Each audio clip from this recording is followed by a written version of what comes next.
Genetic defect मतलब बचपन में पैदा होते वक्त एक डिफेक्ट हो गया, राइट, और वो डिफेक्ट होने के बाद वो भी ठीक हो जाए, तो ये एक बड़ी बात है, राइट। तो मैंने ऐसा ही एक केस देखा, आपके साथ मैं शेयर करना चाहूँगा एक case, that is called atrial septic defect, right, ASD।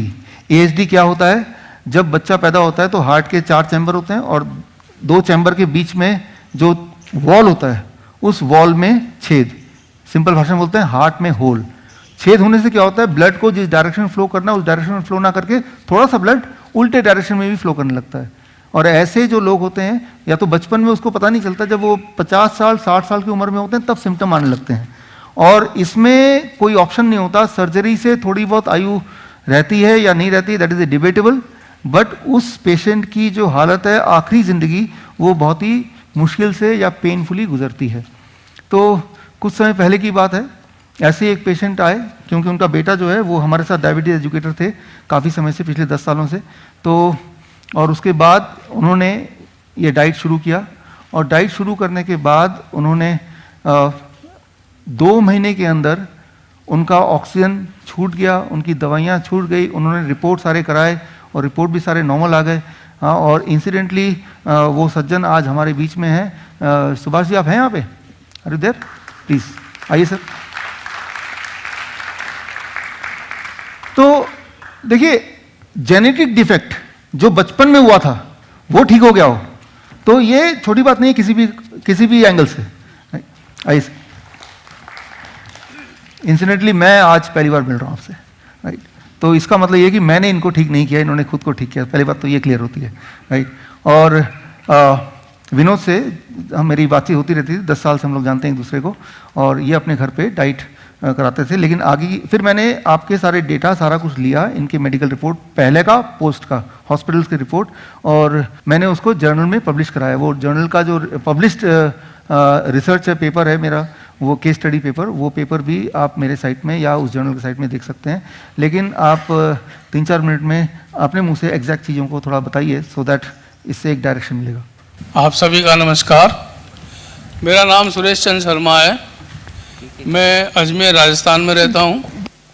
RPSC Rajasthan public service commission में मैं डिप्टी सेक्रेटरी था, रिटायर हो गया पिछले साल। अभी मैं 61 साल का हूँ। पिछले साल मुझे सांस लेने में बहुत ज़्यादा तकलीफ हुई, तो मेरे बेटे ने मुझे डॉक्टर को दिखाया। डॉक्टर ने जब मेरा सैचुरेटेड ऑक्सीजन चेक किया, वो उस समय मेरा 75 आ रहा था। तो उन्होंने इमीडिएट कहा मुझे हॉस्पिटलाइज होने के लिए। हमारे पास कोई ऑप्शन नहीं था, हॉस्पिटल ले गए मुझे।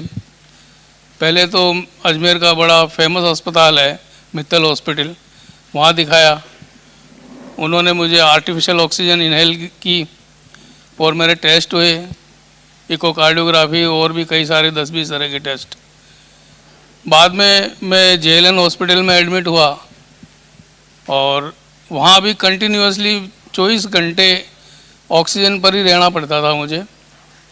उसके बाद में डॉक्टर ने कहा देयर इज़ नो ऑप्शन, ये 15 दिन से ज़्यादा नहीं जी पाएंगे, क्योंकि इनका हार्ट में छेद है, ASD हार्ट में छेद है और वो इस स्टेज पर है कि ऑपरेशन होने लायक नहीं है। तो काफ़ी परेशान हो गया मैं। मेरे बेटे ने वो सारी मेडिकल रिपोर्ट्स अहमदाबाद के बड़े हॉस्पिटल में चेक करने के लिए भेजी।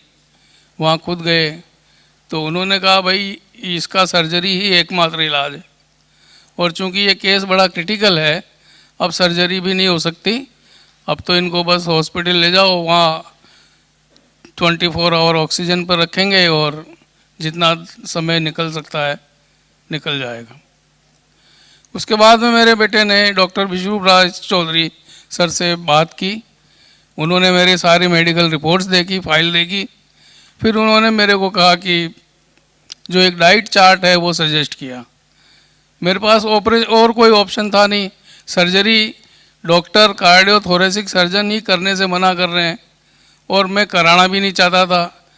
डॉक्टर एक ही बात बोल रहे हैं 99% रिस्की मामला ऑपरेशन का, और फिर मेरे पास और कोई ऑप्शन था नहीं, तो मैंने वो डाइट चार्ट ही लेना शुरू किया। चमत्कारिक रूप से मेरे को ठीक होना मैं महसूस किया।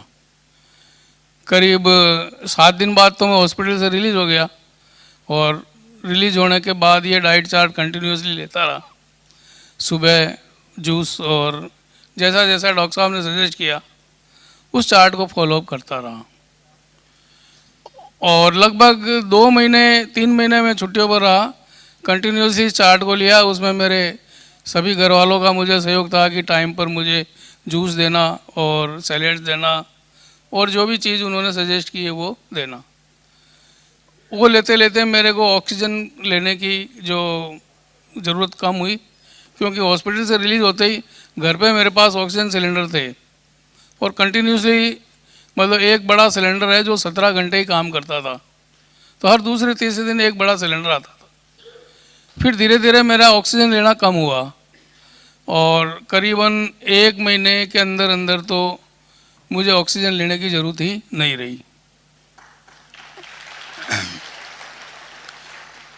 उसके बाद मैं पहले ऐसा हमारी हालत थी कि 10 कदम में चलता हूँ सांस फूल जाती थी, सीढ़ियाँ चढ़ना तो बहुत मुश्किल था मेरे लिए।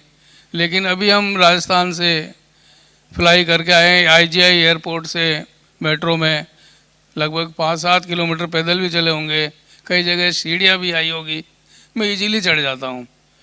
आज मैंने नौकरी से रिटायर होने के बाद वापस मैंने जॉब भी ज्वाइन कर रखा है, और ये डाइट चार्ट कंटिन्यूअसली मैं फॉलो कर रहा हूँ। थैंक्स डॉक्टर बिशुराव चौधरी, और आप सभी का धन्यवाद। थैंक यू, धन्यवाद सर, धन्यवाद, थैंक यू।